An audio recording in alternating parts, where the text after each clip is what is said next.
Welcome to another episode of the Nashville Dads. This episode, we do our first ever interview with Steven from We Rock the Spectrum Gym. We learn about his journey in fatherhood and about better ways to understand the neurodivergent community. It was a lot of fun, and we hope you enjoy. So, this is the Nashville Dads. This is our first ever, is it our first real interview? We had Evan on that one time, but it wasn't that was just like a friend coming on and talking. Yeah. I'm your friends now. You're a friend. We're Sorry. friends now. Steven is our friend. Steven is our New friend. New friend. That's right. Yeah. But this is, our hope for this episode is Steven is a dad, he has a pretty cool, unique story, and we want to make sure to give you an opportunity to tell your story. One of the things when we started this podcast, I think we're really hopeful for is every dad has a story about how they've been as a parent, how their life has been, and to give people a platform to do that is something we're really excited about. So you reached out to us to say, hey, I'd love to be on. So it's like a shared vision, a shared dream. Heard good things. Yes. And so I wanted to reach out and connect with you guys and, just connect with more dads. Yeah. That's the goal, right? Yeah. The more, the better. And we're all from different backgrounds, different areas. Even here in Nashville, we don't live in the same neighborhoods, but the common thread is that we're dads. We want more dads to be aware of sort of the movement, right? Because it's always been predominantly moms, mom groups, mom meetups, mom. And I think we're kind of the forgotten side of things. Moms obviously will never be replaced from of course not. Kid mom perspective, but at the same time, I think, with our hustle, our assertiveness, and our passion for our kids and for sort of camaraderie, that we can really, create more awareness that dad should be more involved in a lot of aspects. To each his own. Yeah. But as long as you're just participating, I think that's the key here. It all looks different. How you are a father. Everyone is going to define masculinity and fatherhood differently. Absolutely. And you should. One of my hopes for our podcast in general is that men are able to look at what their definition of a father is, and if they don't like that definition, they realize it and change it. Because I think it's when you hold up a mirror to yourself, you have the opportunity to change. If you don't like what you see, you have the opportunity to change it. But if you never see a mirror, then you never know what you actually look like, how you actually look to other people. Well put. So hopefully, by doing a podcast, having people on, you just hear people talk about it, and it just starts somewhere in your subconscious, somewhere being like, what type of father am I? Do I like who this is? I think a lot of being a dad is, without realizing it, you actually do repeat how your dad treated you. Absolutely. And that is good and bad at the same time. So you should hopefully have the ability to reflect on that and say, this is how my dad treated me. Do I want to be this person? Yes or no? And then make changes appropriately. So, every dad is going to be different. But if you are a father, I hope everyone knows if they are a dad that they have the ability to look at their life, how they treat people, and change. They have the ability to make it better and to do things differently. And what it usually takes is just a moment of reflection and friends to say, yeah, man, do it. Let's do this. Let's go on this journey together. So, hey, thanks for going on a journey of fatherhood with us together.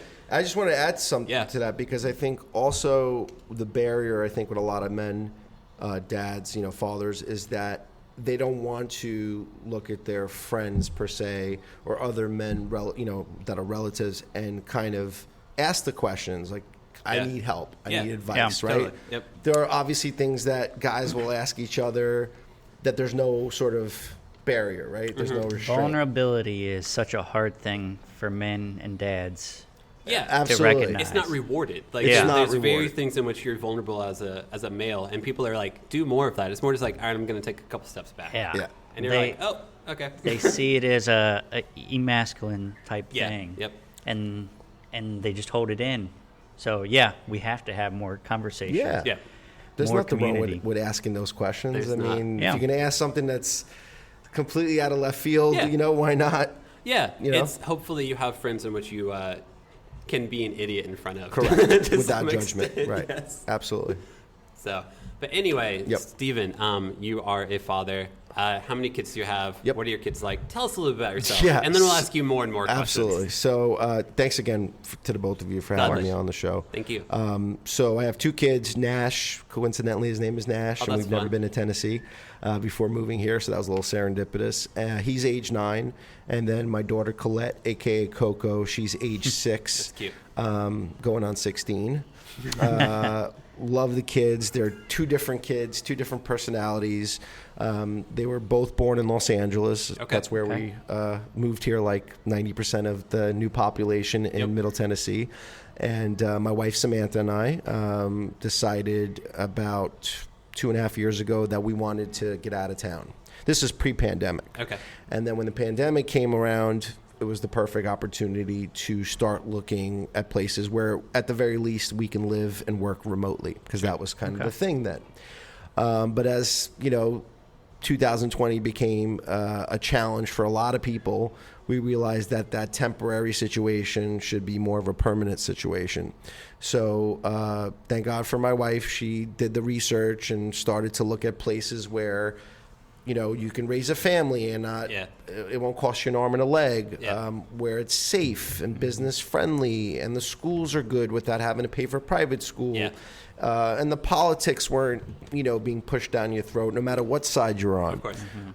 So I always use the reference Coming to America when Eddie's looking for a queen and they do the globe and they spin it and it's like, oh, queens. Yeah. Well, it was like, same thing with Tennessee, was like freedom, choice, small business friendly. Everything just kept pointing to Tennessee, but specifically Middle Tennessee, right? The greater Nashville area.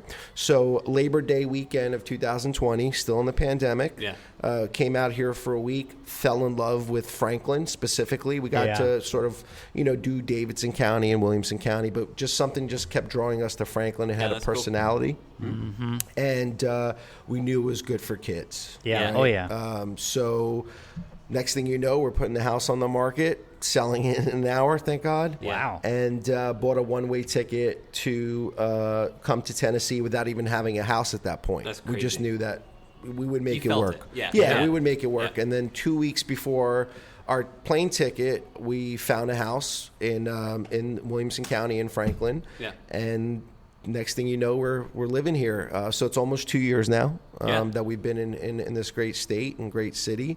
Part of the sort of drive to come here was to open up a business, which is where we're at right now. We rock the Spectrum Kids Gym in Franklin. It's the first location in Tennessee. It's all about, inclusivity, where both kids that are neurodivergent as well as neurotypical can come together and play together. We're the first place of the franchise here. And we've been open since February, and we've been servicing not just Franklin and Brentwood and Williamson County, but we have people coming from Clarksville, Murfreesboro, Mount Juliet, all over Middle Tennessee, because such of a unique concept that really does service all kids of all abilities and all ages.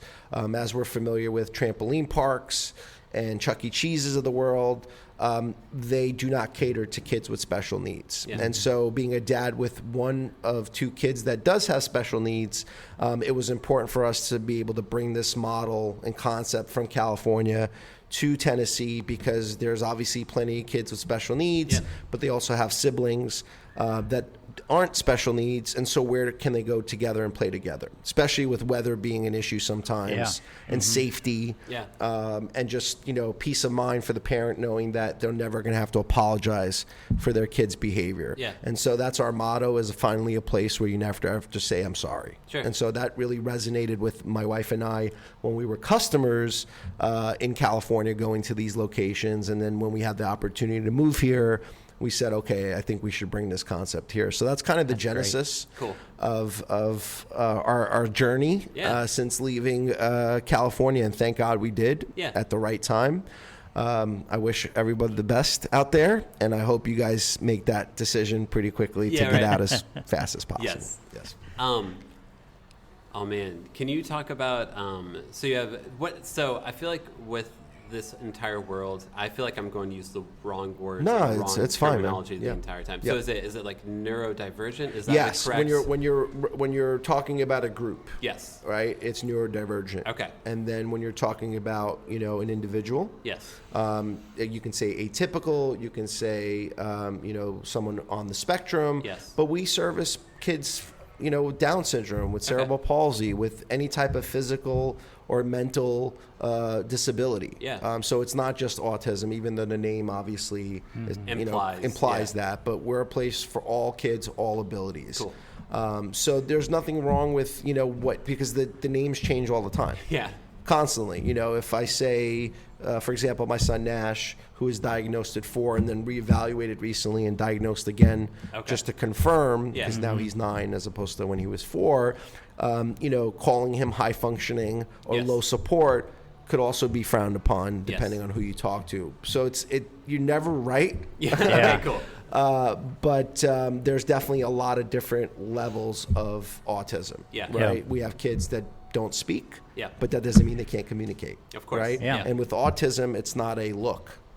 Yeah, right? Like with somebody in a wheelchair, they're in a wheelchair, so there's a physical disability. With autism, you just don't know until the parent says something, or the guardian, or the therapist is here working on things with the kids. The functionality. Right, the functionality. Yeah. And there is a baseline, of things to look out for. But again, we're not a clinic, so by all means, we're not trying to say this is sort of,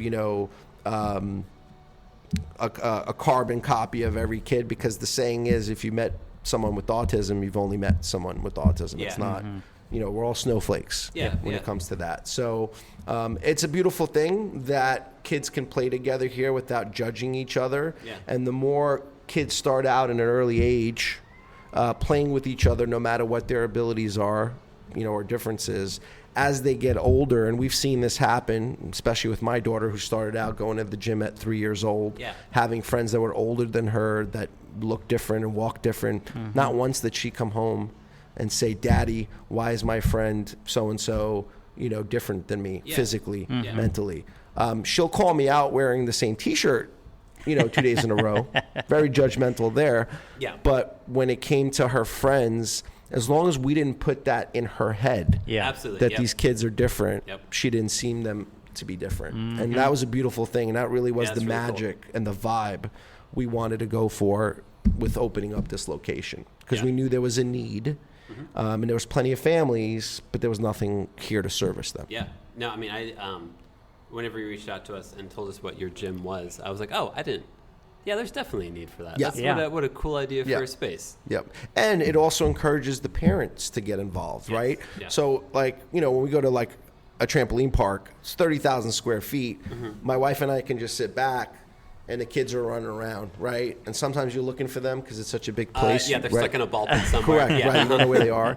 But you're not interacting with them. Correct. Yeah. Right? Yes. Here, we encourage supervised play. Cool. Yeah. Especially the kids that are getting therapy on the clinic side. Yeah. They're reaffirming what they're learning here on the social side.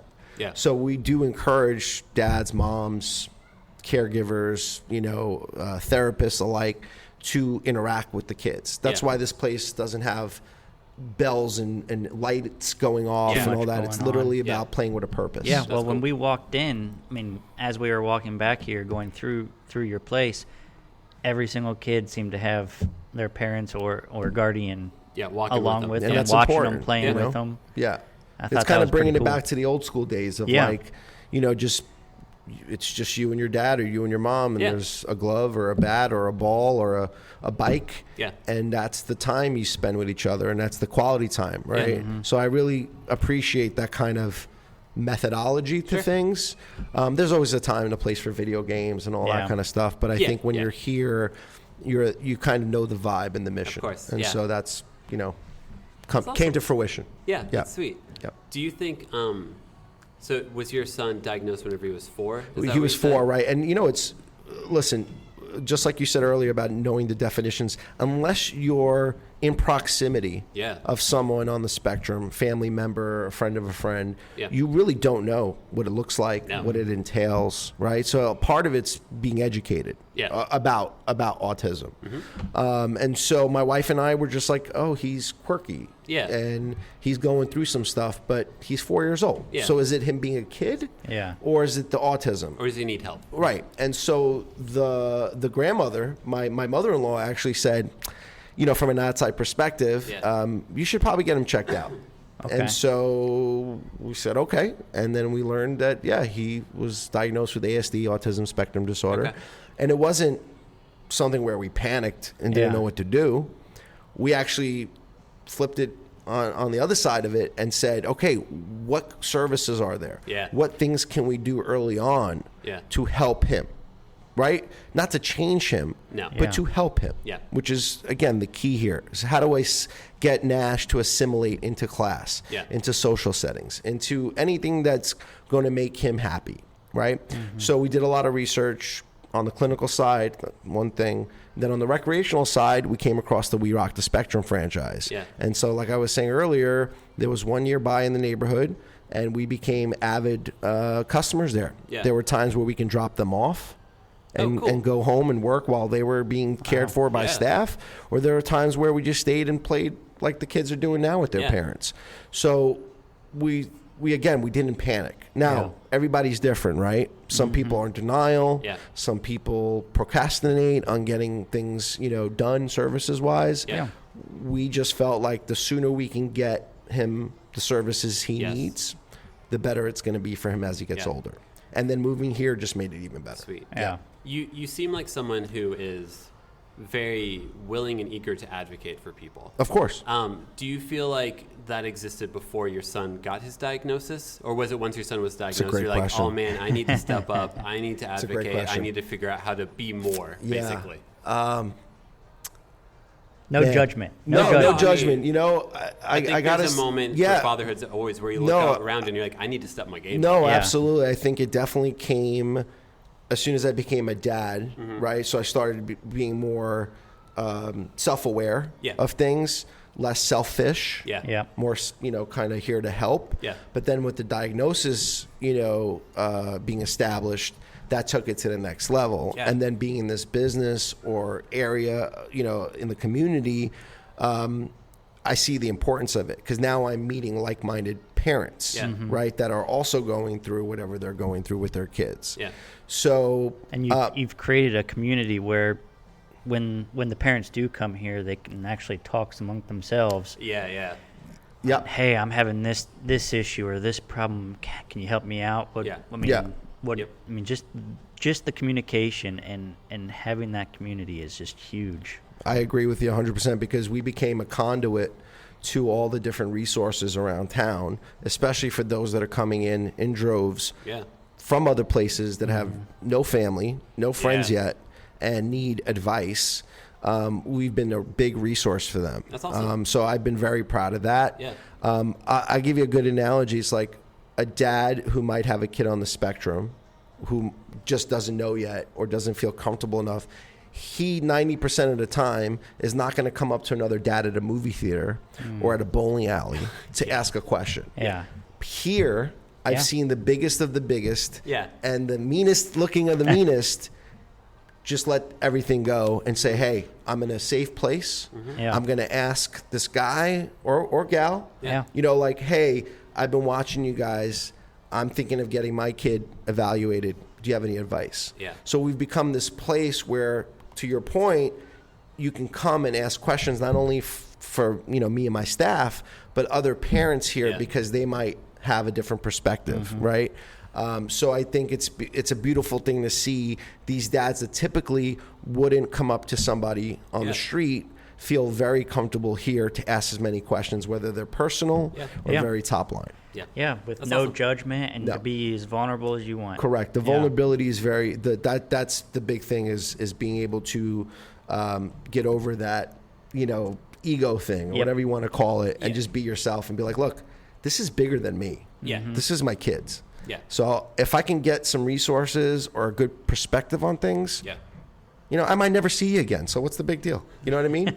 So what do you got to worry about? Yeah. And if you do, great. You'll high five at the end to be like, with that advice you gave me, it really helped us. Yeah, and that's what it's all about. That's cool. Well, that was the main reason why we started this podcast is when I found out that my wife Haley was pregnant. I would always ask him questions because I was like, I don't know what I'm getting myself into. Right. And I'd say, I don't either. So. Right. And that's the beauty of it, though. You don't have to have a playbook. No. This is a different time of life for us, as us adults raising kids. It's not the same blueprint that supposedly our parents had. Yeah. It's all trial and error. Hopefully the error isn't going to, too much drama. be too serious for our kids. But, I guarantee our dads weren't doing this, trying to find more dads and collaborate and commiserate. Yeah. Everybody was sort of to themselves and wouldn't show their emotions, and their vulnerability wasn't a thing. So it's a beautiful thing. Yeah, machoism. And I don't, I could be an alpha, but that doesn't mean I can't cry and I can't, you know what I mean, give a hug and show appreciation. I mean, this is the new norm. I hope so. Just like autism, I think, is the new norm. Yeah, totally. Like, I think, with, and I'm, I segued, but it's a good segue, because I think it's 1 out of 30 boys are diagnosed now. 1 out of 30. Wow. Yeah, and this keeps getting smaller of a range and smaller of a range. So this is a norm now. This isn't a fluke or something that happens 1 out of a million. Yeah. So if you really think about it, your neighbors, your family members, someone might have autism in the family. So it's that prevalent, and again, a lot of people just, think the kid's quirky. Of course. Or just acting weird. We grew up, we knew the kids when we were younger, Jimmy,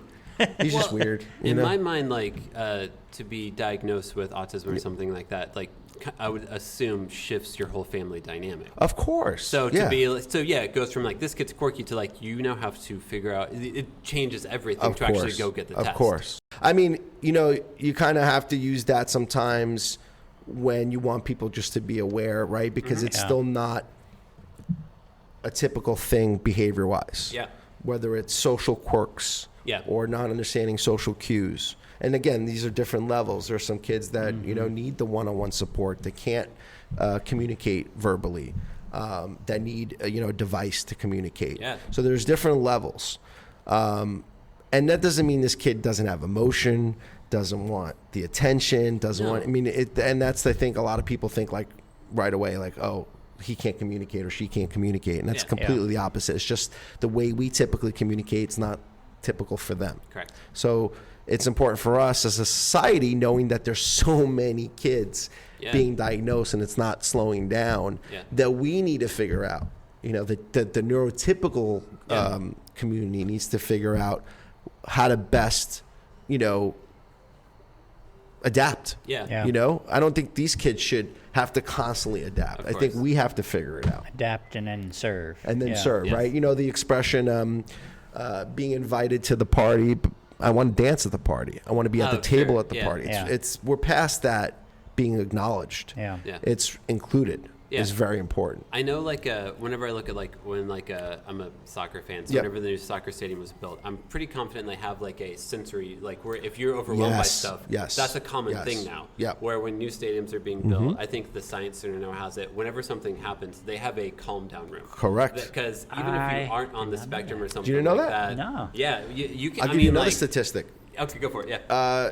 Tennessee is the first state with all their professional sports teams. I can't speak about Memphis because I'm not sure, but I know about the Titans, the Predators, even the Sound, all have sensory rooms at their facilities, and it's the first state to have all their professional teams. Wow. Now, that's cool. Obviously we don't have baseball or a local basketball, but you get what I'm saying, and that is huge. It's a priority. It means that these people are investing money into these rooms when they don't have to. Exactly. Well, and they're realizing it's a problem. They're actually finally realizing. Or there's a need. There's a need. Yeah. You're good. Sorry. Yeah. That's okay. Because you're going to get dads that come there with their kids, and the kid needs headphones or need a weighted blanket or needs a break because it's too overwhelming. Imagine 50,000 people screaming, yelling, fights breaking out to the left, to the right.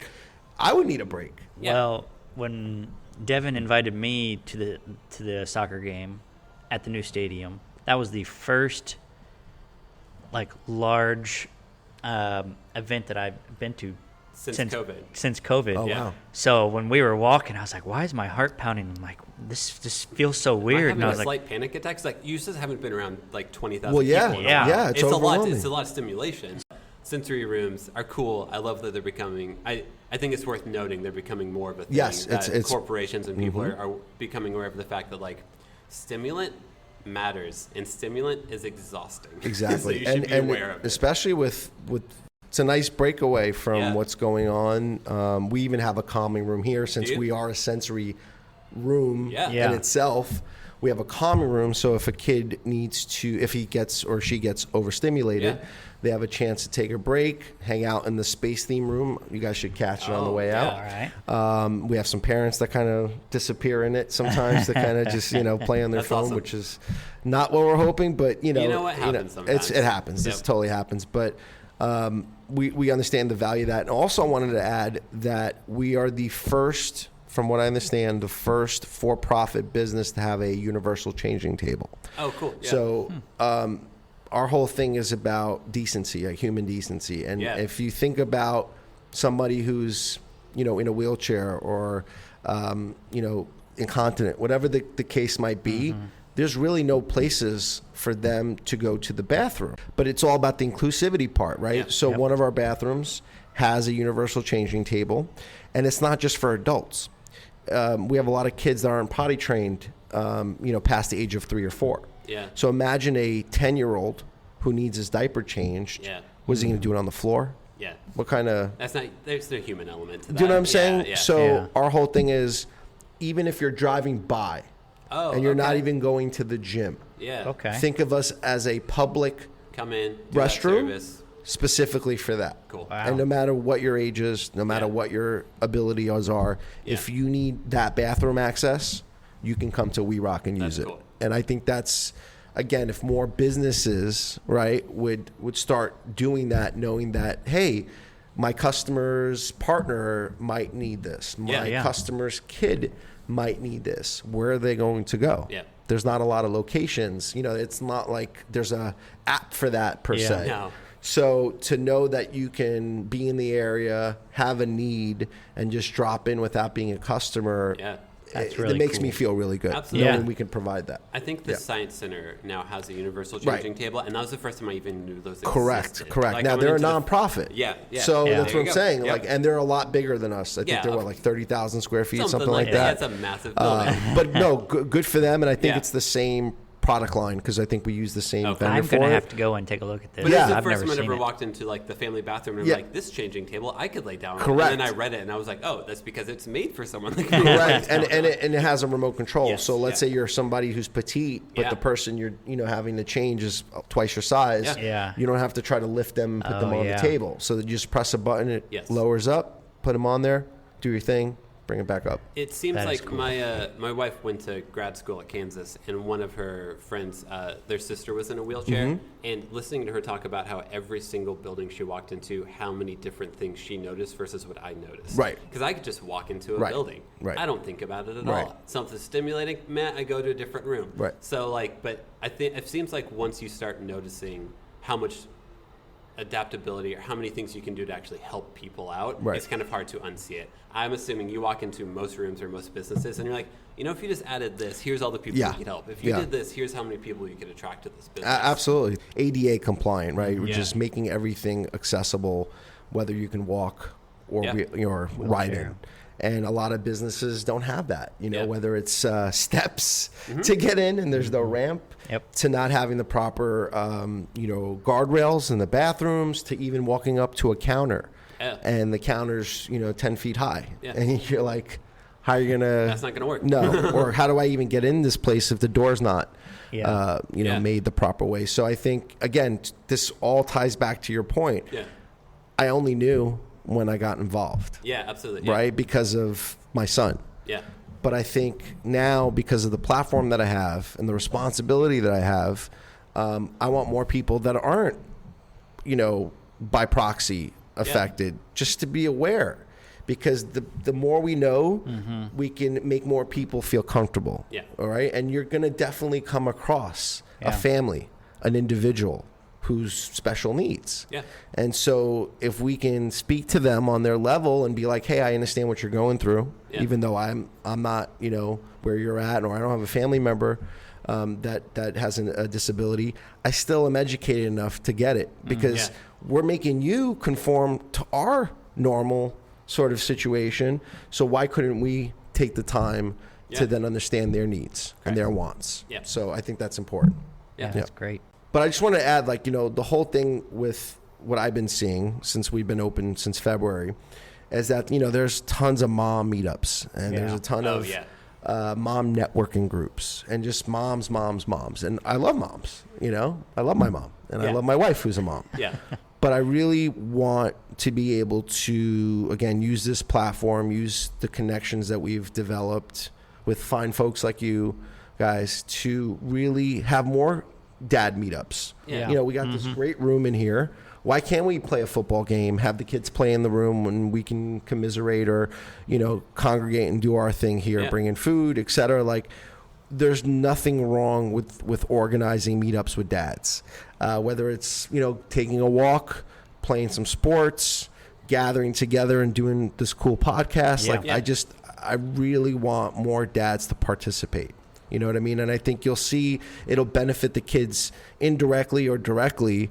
But the more dads that come together, the more stories they can share, and the more things can be done. Like, if we all put our heads together, I'm sure we can move mountains at the end of the week. Yeah. So I really think we should be stepping it up and organizing, and getting these things going. Yeah. Whatever that looks like. No, it's interesting because as a dad, so I'm a stay-at-home dad. Yep. And it's hilarious because whenever I say to people, if I meet someone who's like, I'm a stay-at-home dad, most people are like, oh, good for you. If my mom, if Heather says, oh, I work full-time and I support a family of 5, they're like, oh, how do you do, like, why do you do that? Right. And it's so, there's so many weird social, inequities or something like that, where it's like, by me showing I care more as a dad to stay home with kids, like, oh, you must be a really good dad. And I'm like, that doesn't actually mean I'm a good dad. It means I'm trying out something new. Correct. I'm doing my best. But how do you change that? How do you change it? Yeah. Or everyone needs community. Everyone needs to.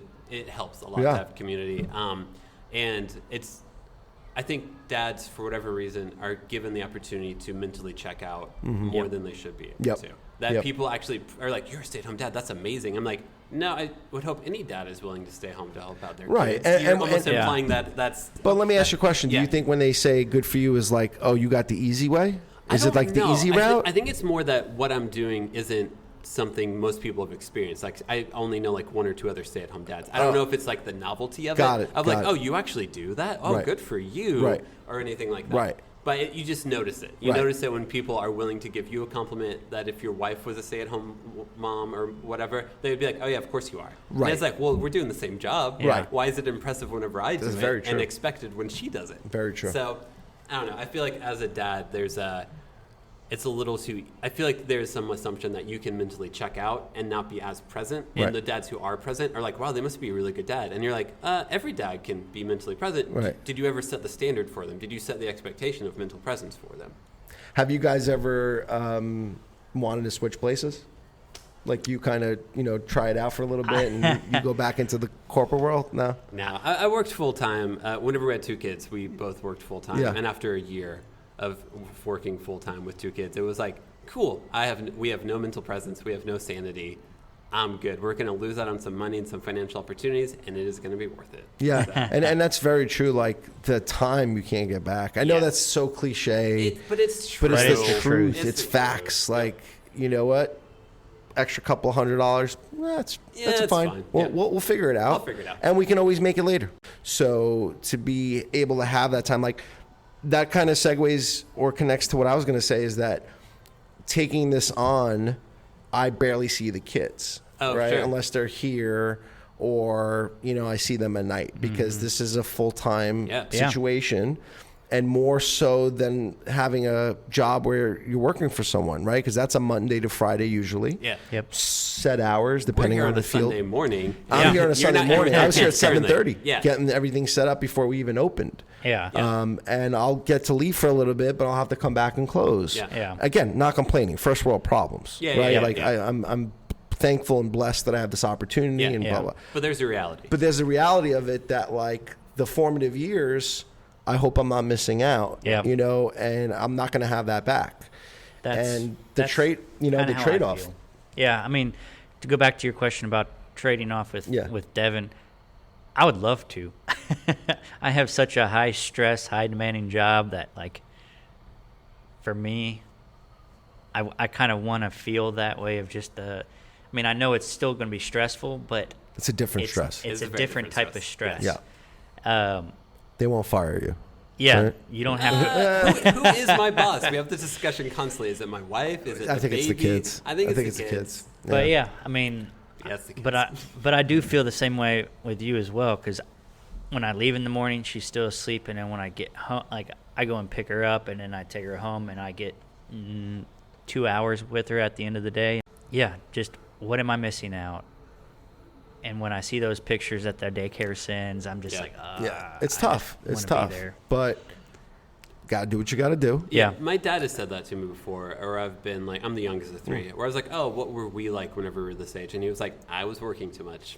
And, Same with my dad. But it's not like, oh man, I'm glad I was working so much. It's like, I'm in. I wish I would have been. I wish the situation wouldn't have been that I had to work that much to keep everything afloat. But here's the takeaway: sacrifice. Yeah. He did it so that you and your siblings didn't have to struggle, right? And have that. So again, it's to each his own, and everybody's got their own sort of perspective on, I got to work, and there'll be time later on for the kids, or I won't, and I want to spend it every minute with them now and figure out later on. And thank God for our spouses. Honestly though, at the end of the day, like it's a two-person situation these days. Whatever that dynamic looks like. Any it's impossible. Single mom or single dad, God, I'm just like, my God hats bless off you. to them. I really don't know, because even like even getting insane. sick, right? If you're a single parent and like you're really sick, like, and you don't know anyone, like, what do you do? What do you do? How many times can you call out? You know what I mean? Mm-hmm. I mean, we can go off on a whole other hour or two on just that, but like, my hat's off to any single parent, because that is one of the hard. I mean, my wife went away to New York for business for 4 days. I was begging for help. The neighbor, like, please go to the neighbors for a little bit, just because I can't do it by myself. Well, also an overriding theme, realistically, of our conversation today is that being a parent is supposed to be a community thing. Absolutely. You are not supposed to be doing it on your own. Correct. And I think nowadays we are a very individualistic society, and the expectation is that you can do everything on your own, for yourself, by yourself. And that's just going to lead to bad results. It is. Or burnout, exhaustion, and just not taking care of yourself and the people you love as best as you can. So, you do need a community. You do need people to share with. And you need people just to help you. Absolutely. And self-awareness is a lost art. It is. Right? Like, I remember growing up, common sense ain't too common. Self-awareness. If you can just be honest with yourself and understand what your limitations are. And it's okay to be ambitious and think like, hey, I'm going to, it's okay, I got this. But also know when you don't got it, and it's okay to ask for help, whether it's friends, family members, heck, neighbors, if it gets to that point. And always trying to be proactive. And I know you can't always anticipate everything. Just like, this scenario happens, like, put in your pocket, know that this scenario can happen again, and best be prepared for that scenario, whatever that might be. So I think that's kind of like learn as you go, but try not to make the same mistake over and over. It's like you have to, you almost have to have your ego break enough times to realize that you can't do it, and then remember who you call upon whenever your ego starts to break down, and you're like, oh, this leads to an awful version of me. Just ask for help. Just skip you being a mean person to your kids. Just ask for help. Absolutely. There's nothing wrong with it. I mean... because it could lead to just mental anxiety, mental depression. I mean, if you aren't self-aware, if you don't ask for help, you can lead down a very long, dark road. It's awful. It's awful. By asking for help, you learn that people love you and actually want to help you and be a part of your life. Absolutely. Which takes some vulnerability also. I've spent a long time in business development and sales before doing this. And, it's not for everyone because of rejection. But my whole philosophy was, I'm going to ask said client for X business, and what's the worst they could say? No. All right. I have closure now, and I can move on. But the unknown will drive me even more crazy than having some sort of definitive answer. So I think that's with anything. It applies to anything. Do you want to find out? Do you want to know? Well, you have to ask. You have to put yourself out there. It takes courage. It takes courage. But I think we all got it. We all got it. It's just a matter of that one time to break the ice. Be like, okay, it wasn't that bad. I can do this. I can ask the question, I think normalizing would be the correct term for it. You just have to normalize that, like, things exist, and when is it okay to do it? Which honestly I feel like is a big part of your gym, is just how do you normalize this? How do you normalize that kids can play together? Kids can do this. Kids can have fun. And it's all great. It's unspoken, really. Yeah. To be honest with you, it's like, let them be kids. Yeah, Nobody's telling them they're different. You create more the narrative for your kids than you probably realize. That's the problem, right? If you're putting in their heads, hey, be on the lookout because this is different. And this is, that's what they're going to be listening to and applying. But like my daughter Colette, did I say this already? The story about her going to the gym and like not judging, like but still, but like that's just a perfect example of nobody putting it in her head. It wasn't innate in her to be judgmental or to segregate or to say, oh, that's person's different, right? Because nobody told her that. She made her own opinion on it.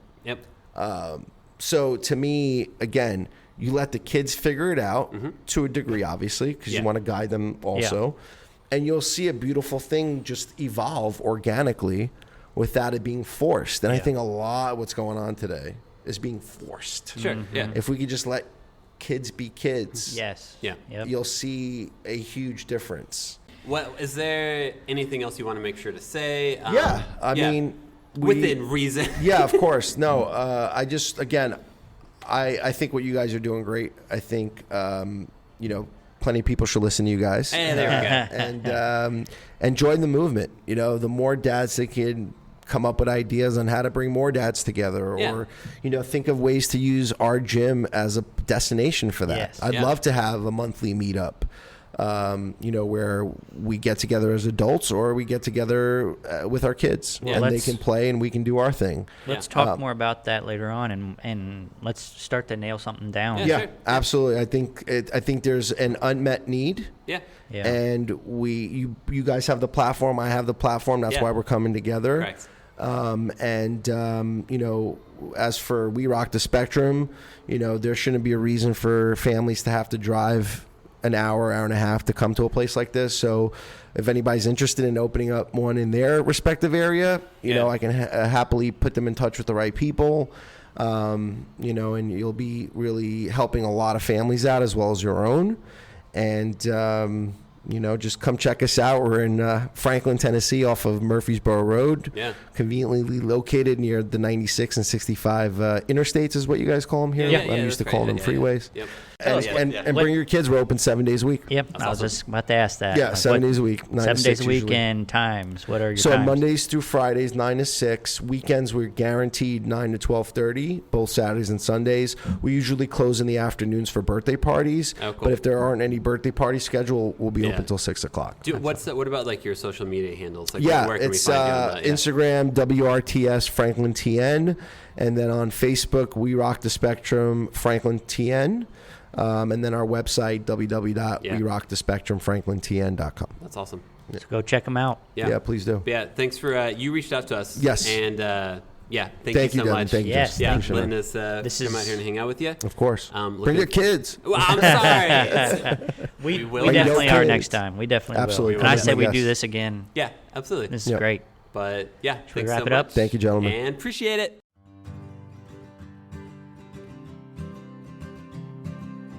We really hope you enjoyed that episode. Please make sure to follow us on Facebook, Instagram, and Twitter at the Nashville Dads. Thanks so much for listening, and we'll catch you next time.